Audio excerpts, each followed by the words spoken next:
Dice la palabra del Señor.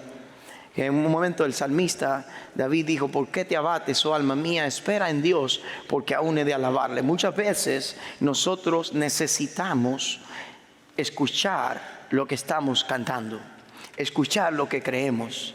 Muchas veces necesitamos hablar y hacer silencio a la vez para escuchar lo que nuestros labios están confesando. Yo creo que este tipo de alabanzas que exaltan a Dios, necesitamos tenerlas en el corazón, en la mente, en los oídos, porque de vez en cuando hay momentos en los que el enemigo quiere ponernos otra cosa, ¿verdad?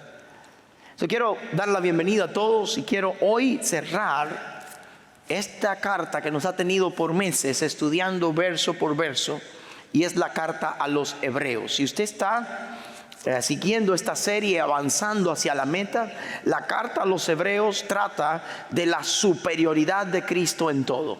Y el escritor a los Hebreos está tratando de demostrar a los creyentes judíos que habían recibido a Cristo y estaban vacilando o pensando regresar al judaísmo. Él está tratando de decir: no regresen al judaísmo, sigamos a la meta, puesto los ojos en Jesús, el autor y consumador de la fe.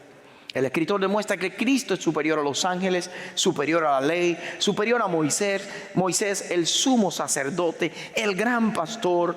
Y después en el capítulo 11 nos da una lista de héroes de la fe, para en el capítulo 12 y 13 enseñarnos cómo vivir por fe. Pero ahora, al despedirse, el escritor hace una oración, que es la oración que yo quisiera como pastor hacer por ti, por nuestra iglesia y por nuestras vidas.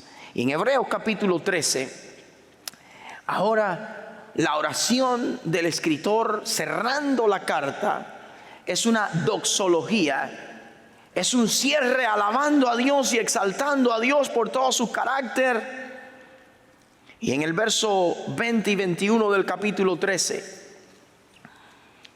dice así: y el Dios de paz, que resucitó de los muertos a nuestro Señor Jesucristo, el gran pastor de las ovejas, por la sangre del pacto eterno, os haga aptos en toda obra buena, para que hagáis su voluntad, haciendo Él en vosotros lo que es agradable delante de Él. Por Jesucristo, al cual sea la gloria por los siglos de los siglos. Amén. El escritor termina dándole gloria a Cristo. Y lo que hoy quiero compartir con ustedes es cómo vivir nosotros de tal manera que glorifiquemos a Cristo. ¿Saben una cosa? Si quieres poner un título a este sermón, pon esto: viviendo para su gloria. La razón por la que Dios te ha llamado, te ha bendecido, te ha salvado, es para que tú seas un testimonio de su gloria. Tú no eres creyente simplemente para ser creyente. Dios te ha llamado para que seas un testigo de su gloria. ¿Saben una cosa? Desde Génesis, cuando Dios creó al hombre, en Génesis capítulo 1, en el verso 28, Dios bendice al hombre y les dice: llenen la tierra. ¿Saben por qué? Porque el hombre tenía la imagen de Dios. Y el propósito de Dios es que ese hombre con la imagen de Dios portara la imagen de Dios para toda la tierra. Después el hombre cayó y perdió la imagen de Dios. Y ahora hay otra historia que contar. Era la historia de un Dios que redime, que restaura, y que aun cuando el hombre cae y falla, hay un Dios de amor que restaura y levanta. Esa fue la misión de Israel, esa fue la misión de los profetas, y esa es la misión de la iglesia: vivir en este mundo de tal manera que la gente que nos vea le pueda dar gloria a Dios. Mi pregunta para ti, pastor: ¿cómo es que yo puedo vivir dándole la gloria a Dios? El escritor en esta oración, antes de hablar de cómo darle la gloria a Dios y cómo se le da la gloria a Dios, habla del Dios que hay que darle gloria. Porque quiero decirte una cosa: la grandeza de tu Dios define el poder con que tú vives. Si tu Dios es pequeño, tú vas a emprender cosas pequeñas, hacer cosas pequeñas y vivir en un mundo de lo pequeño. Y antes que el escritor diga algo de lo que Dios puede hacer, habla del carácter de Dios. Leamos conmigo este verso primero, el verso 20. Y el Dios de paz, que resucitó de los muertos a nuestro Señor Jesucristo, el gran pastor de las ovejas, por la sangre del pacto eterno. Hay 4 cosas que el escritor está diciendo de Dios antes de decir lo que Dios puede hacer. Tú necesitas saber quién es Dios. Voy a explicarte esto otra vez. Antes de decir o decidir qué Dios puede hacer, necesitas saber quién es Dios. Y ahora el escritor está diciendo, este es Dios. Este es Dios. Quiero que entienda esto. ¿Cuántos saben que Dios ha obrado a su favor? Dígame si usted ha visto a Dios obrar a su favor. ¿Cuántos han visto obrar a Dios a su alrededor? ¿Cuántos están agradecidos por lo que Dios ha hecho a su favor? ¿Y cuántos están agradecidos por lo que Dios ha hecho a su alrededor? Quiero decirte más, el Dios que ha obrado a tu favor, el Dios que ha obrado a tu alrededor, también quiere obrar en tu interior. Porque muchas veces nosotros queremos que Dios obre a nuestro favor, obre a nuestro alrededor, pero no queremos que se meta en nuestro interior a hacer cosas. El escritor está diciendo, antes de seguir avanzando para glorificar a Dios, tenemos que entender al Dios que tenemos. Y hay 4 características de Dios que se dan en este pasaje. Escuche esto. Quiero que miren. Y este es el Dios que obra a tu favor. Y si quieres poner un punto ahora, pon Dios obrando a mi favor. Pastor, ¿qué hace Dios a mi favor? En este pasaje hay por lo menos 4 cosas que Dios hace a favor de los suyos. Y se describen con características de Dios. Número 1, ¿el Dios de qué? Dios de paz. ¿Saben que el Dios que está obrando a tu favor es Dios de paz? Quiero decirte más. Cuando Cristo nació le llamaron príncipe de ¿qué? De paz. ¿Sabes una cosa? Dios es el príncipe rey de paz. El único que puede traer paz a tu corazón es Dios. ¿Por qué? Porque la primera paz que una persona necesita es la paz con Dios mismo. Y a causa de nuestro pecado, nosotros estamos enemistados con Dios. Por medio de Jesucristo, Dios trae la solución para nuestro conflicto con Dios, y por medio de Él tenemos paz para con Dios. La Biblia dice, el apóstol Pablo, justificados pues por la fe, tenemos paz para con ¿quién?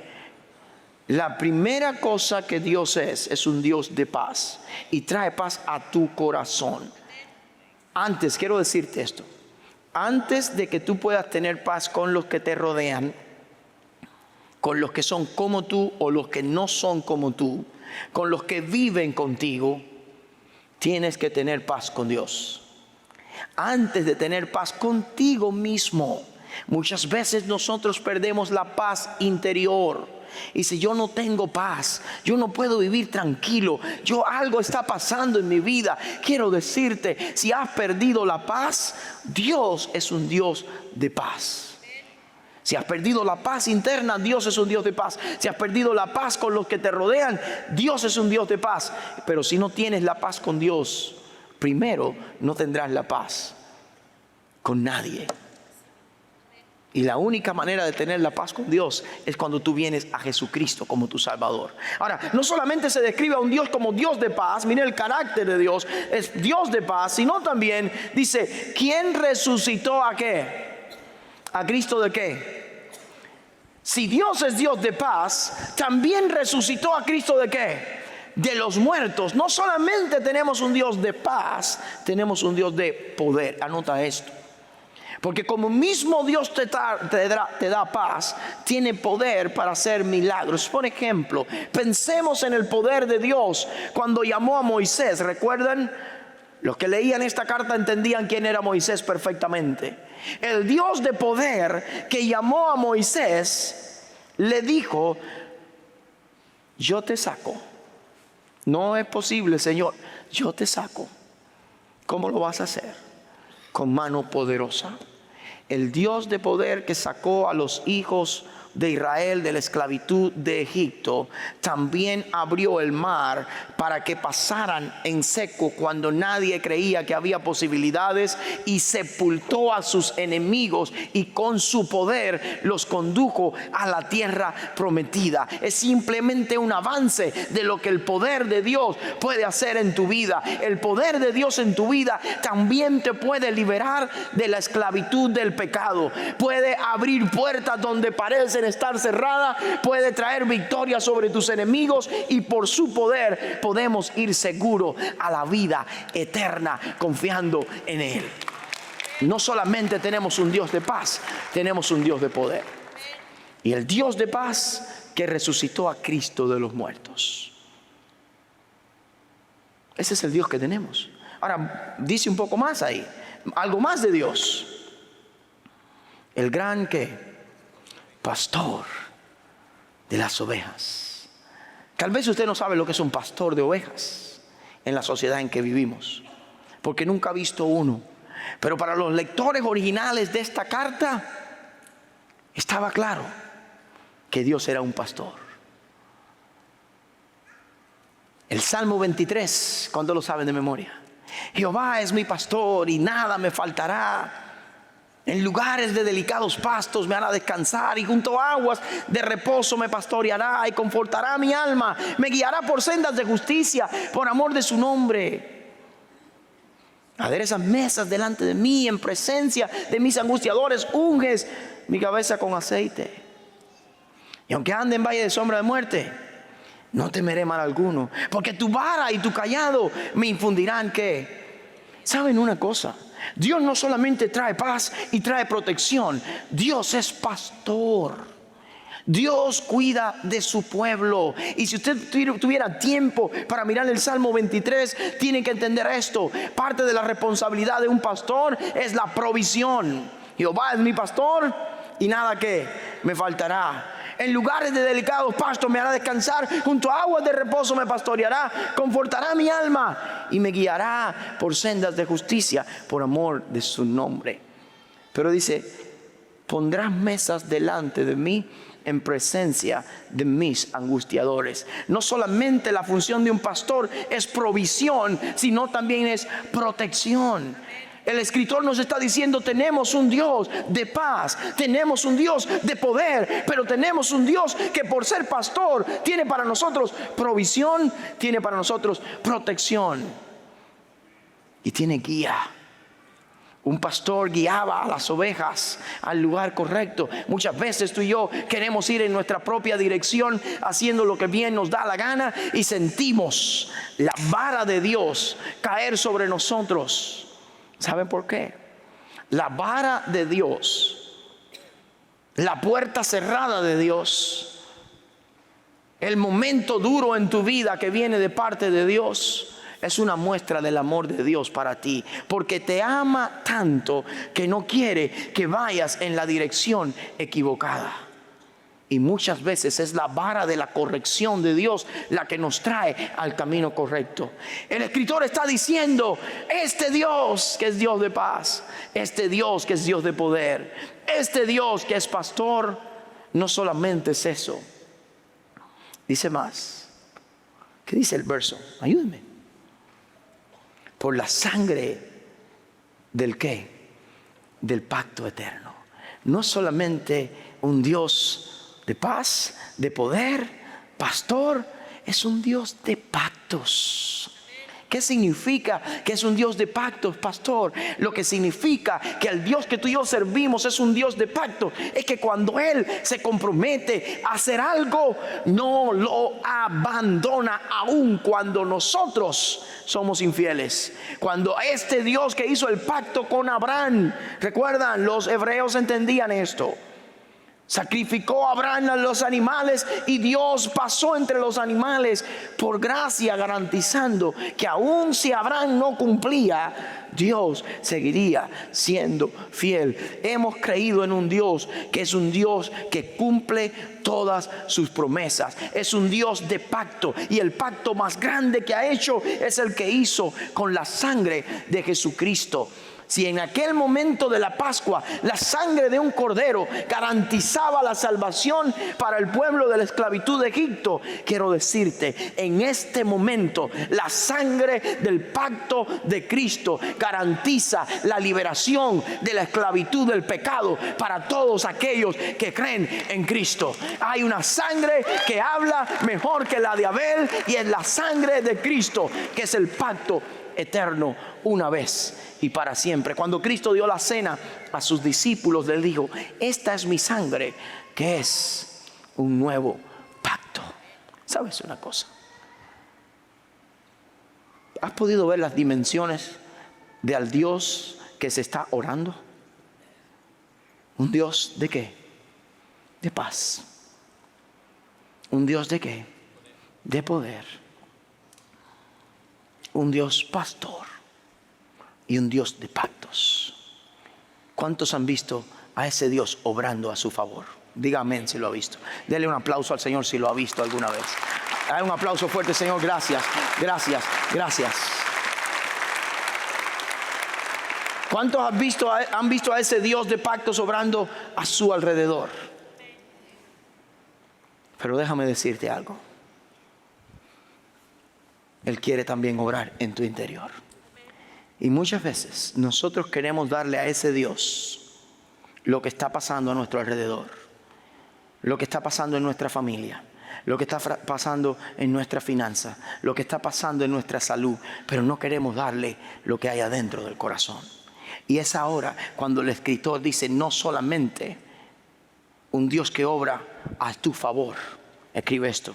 Ahora el escritor te invita a dejar a que Dios obre en tu interior. Inmediatamente en el verso que viene dice: os haga aptos.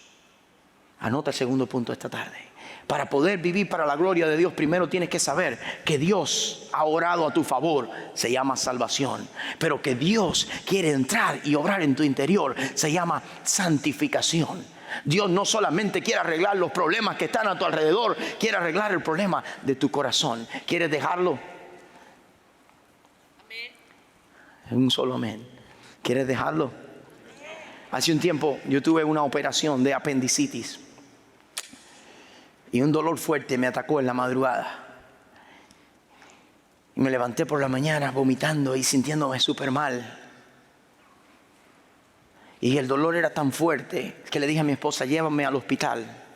Mi esposa me lleva al hospital y entramos por la puerta que no era, y el dolor era tan fuerte que ya yo no quería ni montar en el carro para buscar la puerta correcta. Yo salí caminando con el dolor que ya no podía casi, hasta que pude llegar a la puerta que era. Y cuando llego a la puerta que era, la mujer le digo: tengo un dolor que me estoy muriendo, que no puedo más. Me dice: lléname este papel. ¿Cómo te voy a llenar un papel si lo que me estoy es muriendo? Ahí viene mi esposa, llena el papel, hicimos lo que pudimos hacer. Y me dice el médico, y llegaron las enfermeras, los médicos: mira, necesitamos inyectarte esto, y después hacerte esto, y después hacerte aquello. ¿Qué creen que yo dije? Hagan lo que quieran, pero no puedo más. ¿Sabes una cosa? Muchas veces tú necesitas sentir el dolor del pecado en tu corazón tan fuerte que no te importa lo que Dios quiera hacer. Abres tu puerta y dices: Señor, entra a mi vida y haz lo que quieras, porque ya no puedo más. Hasta que no llegues a ese punto, todavía no estás listo para que el Dios que obró a tu alrededor, que ha obrado en las circunstancias en todas partes, obre en tu interior. Pero el apóstol está diciendo, el escritor está diciendo: os haga aptos para toda buena obra. Quiero mirar la palabra aptos. Ponga aptos ahí, márquelo en su Biblia. Y yo nunca hago esto, pero creo que vale la pena hacerlo, porque así va a entender lo que esta palabra significa. Entonces ahora vamos a hablar de Dios obrando en mi interior. La palabra os haga aptos es una palabra en el griego que se dice algo así como catartizo. Pastor, ¿y para qué nos dice eso? Porque esta palabra se usaba para 4 funciones. Se usaba para remendar una red. Cuando los discípulos de Jesús fueron llamados por Jesús, estaban ¿qué? Catartizo sus redes. Era tomando algo que se había dañado por el uso y reparándolo. ¿Está conmigo? La otra vez que se usa esta palabra, se usa para cuando un hueso se fractura y hay que repararlo. ¿Saben que cuando un hueso se fractura, antes de repararlo hay que llevarlo a su lugar? Y algunos dicen que duele. Pero para que un hueso se restaure a su lugar, era la palabra. Otros usaban la palabra en el lenguaje de la embarcación cuando una tripulación de un barco estaba a punto de zarpar.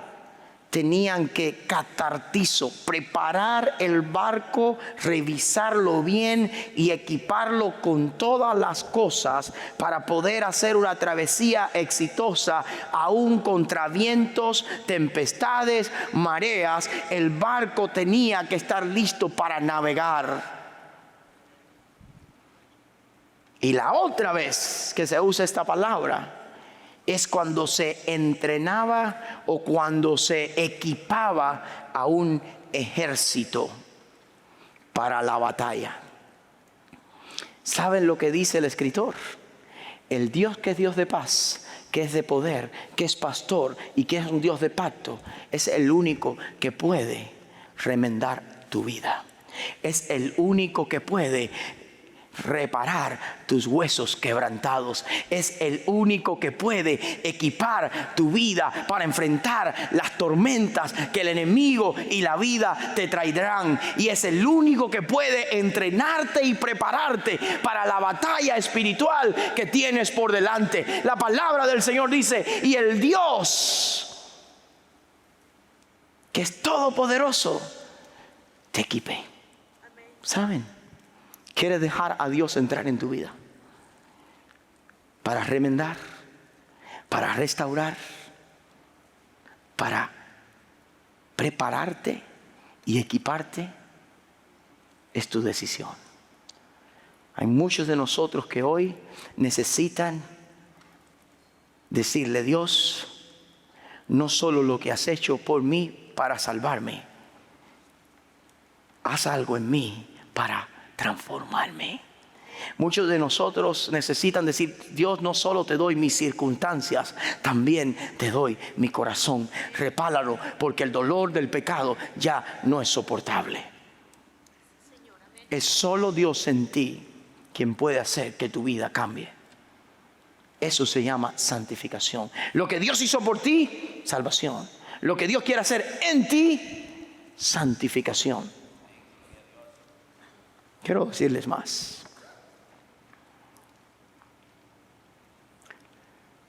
El secreto, si es que lo hay, de que una vida agrade a Dios, es que una vida se agarre de Dios.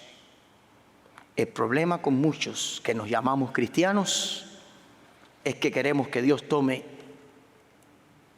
en sus manos mis problemas, mis circunstancias y todo cuanto necesito, pero no queremos que tome en su mano nuestro corazón. La única manera que Dios te puede equipar para avanzar en la vida es si dejas trabajar dentro de ti. Contaba hoy a alguien, le decía: ¿sabes qué? La santificación es un proceso que hace Dios en aquellos que se lo permiten. Ahora, pastor, entonces, ¿cuál es el resultado? Si yo dejo que el Dios que ha obrado a mi favor obre en mi interior, ¿qué va a pasar? Si dejas que el Dios que ha obrado a tu favor obre en tu interior, te convertirás en un instrumento de su amor. Dice la palabra del Señor: y a Él sea la gloria Dios ahora ya no solamente obrará en mí, sino a través de ti. Cuando Dios empieza a obrar a través de ti, ahora tú eres un instrumento del ministerio. Y quiero mirar cómo termina esta última parte. Cuando tú dejas que Dios transforme tu vida, Dios se glorifica en tu vida. Y pon esto, mira cómo termina el verso. Dice el verso diciendo así: os haga actos en toda obra buena. Cuando tú comienzas a hacer lo bueno es porque Dios está haciéndolo. Dice, para que hagáis su voluntad. Cuando tú puedes caminar en la voluntad de Dios es porque Dios lo está haciendo. Tú y yo no podemos caminar en la voluntad de Dios al menos que Dios nos dé la fuerza y la guía como pastor para hacerlo. Pero más, haciendo Él en vosotros lo que es agradable delante de Él por Jesucristo. Si tú quieres que tu vida agrade a Dios, tienes que dejar que Dios viva su vida en ti. Es imposible. ¿Saben lo que dice la Biblia? ¿Cuántos de nosotros nos airamos? ¿Alguna vez se ha airado? Dice la Biblia, en la ira del hombre no obra ¿qué? La justicia de Dios. Cada vez que tú y yo tomamos el control de nuestra vida, dejamos de glorificar al Dios de nuestra vida. Y lo que dice el escritor es esto: es Él el que lo hace. Ahora, cuando Jesucristo lo hace, quiero cerrar con la última parte del verso: al cual sea la gloria por los siglos de los siglos. Que al final de todo es Dios glorificándose en mí. No hay mérito para mí por ser buen cristiano. Mérito es para Él. Quiero que sepas esto, pastor, y Dios quiere glorificarse en mí. Lo que Él hizo por mí fue salvarme. Lo que hace en mí es transformarme, santificación. ¿Sabe? Lo que hace a través de ti se llama ministerio. Efesios capítulo 2, verso 8, 9 y especialmente el 10 nos dice esto. Dice, porque por gracia somos salvos, no por obras, para que nadie se gloríe, porque esto es un don de Dios. La Biblia enseña, es Dios quien nos salvó. Pero después en el verso 10 dice, porque somos hechuras suyas, creados en Cristo Jesús, ¿para qué? ¿Saben para qué Dios te ha salvado? ¿Saben para qué Dios te ha llamado? Para que hagas lo bueno. Pero no lo puedes hacer si el poder de Él no está en ti. Las cuales Dios preparó de antemano para que anduviésemos en qué. Lo que Dios hace a través de ti se llama ministerio. Y el ministerio glorifica al Señor. El deseo y la oración del autor aquí es que Dios trabaje en los creyentes y los transforme. Pero me gusta mucho cómo termina diciendo el último verso de Hebreos. ¿Lo tienen? Si puedes, de Hebreos 13. Hebreos 13. Después del escritor dice, saber que está en libertad nuestro hermano Timoteo, con el cual, si viniere pronto, iré a veros. Saludad a todos vuestros pastores y a todos los santos. Los de Italia os saludan. Miren con qué termina esta carta. Y la gracia sea ¿con qué? ¿Por qué, pastor? Porque es la gracia de Dios la que nos salvó. Es la gracia de Dios la que nos transforma. Y es la gracia de Dios la que nos permite ser útiles para la gloria de Dios. Y si miramos para terminar en los minuticos que me quedan, quiero invitarle a abrir su Biblia conmigo en la carta del apóstol Pablo a los Efesios, para que entendamos que toda la razón de nuestra vida es vivir para la gloria de Dios. Y cuando Pablo escribe a los Efesios, y quiero terminar con esto porque la próxima serie empieza con esto, dice esto así. Efesios capítulo 1, verso 3. Bendito, y ya pueden pasar lo de la alabanza porque vamos a terminar ya. Dice: bendito sea el Dios y Padre de nuestro Señor Jesucristo, que nos bendijo con toda bendición espiritual en los lugares celestiales en Cristo, según nos escogió en Él antes de la fundación del mundo, para que fuésemos santos y sin manchas delante de Él. ¿Ven lo que Dios hizo? Nos salva, nos escoge. ¿Ven lo que Dios hace? Nos transforma. Y en el amor, habiéndonos predestinado para ser adoptados hijos suyos por medio de Jesucristo, según el puro afecto de su voluntad. ¿Por qué lo hizo? Porque quiso. ¿Pero para qué lo hizo? Verso 6. Para la alabanza de que todo lo que Dios ha hecho por ti y lo que quiere hacer en ti, lo quiere hacer para que tú y yo le demos la gloria. Para que tú y yo vivamos para su gloria. El Dios que ha obrado a tu favor y a tu alrededor quiere obrar en tu interior para que tú seas un testigo de su amor. No se te olvide, anótalo. Quiero seguir leyendo. Verso 7. En quien tenemos redención por su sangre, la sangre del pacto, el perdón de pecados según la riqueza de su gracia. Es la gracia de Dios que hizo sobreabundar para nosotros en toda sabiduría e inteligencia, dándonos a conocer el misterio de su voluntad, según el beneplácito el cual se había propuesto en sí mismo, de reunir todas las cosas en Cristo, en la dispensación del cumplimiento de los tiempos, así las que están en los cielos como las que están en la tierra. En Él asimismo tuvimos herencia, habiendo sido predestinados conforme al propósito del que hace todas las cosas según el designio de su voluntad. Lea conmigo. A fin de que seamos para la alabanza de su gloria. Nosotros que primeramente esperábamos en Cristo, en Él también vosotros, habiendo oído la palabra de verdad, el evangelio de vuestra salvación, y habiendo creído,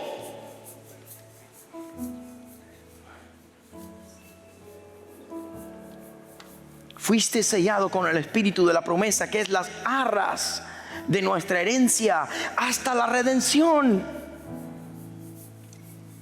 de la posesión adquirida. ¿Para qué? Para la alabanza de qué. Quiero decirte, Dios quiere que tú y yo vivamos una vida que sea para la alabanza de su gloria. No se trata de ti, no se trata de mí, no se trata de otra cosa, que tu vida refleje su gloria. Que cuando la gente te vea pueda decir: verdad que Dios es de paz, verdad que Dios es pastor, verdad que Dios es poderoso, verdad que Dios hace un pacto y no lo cambia, porque mira lo que ha hecho en este. No me queda duda que hay que alabar a Dios por su vida. Que cuando tu esposo, tu esposa, tus compañeros de trabajo te vean, diga: el Dios que ha obrado a su alrededor también está obrando en su interior, porque puedo ver reflejado su amor. ¿Quieres vivir para la gloria de Dios? Hoy la invitación es esta: para de pedirle a Dios que solo se encargue de lo exterior, y hoy comprométete a que transforme y cambie tu corazón, a que te haga acto catartizo, que remiende tu red para que puedas ganar almas, que restaure tu alma y tus huesos para que puedas caminar con Él, que equipe tu vida para enfrentar las tormentas de la vida, y que te prepare como un soldado para que puedas pelear la buena batalla de la fe, y que al final todo lo que hagas le dé gloria a Él.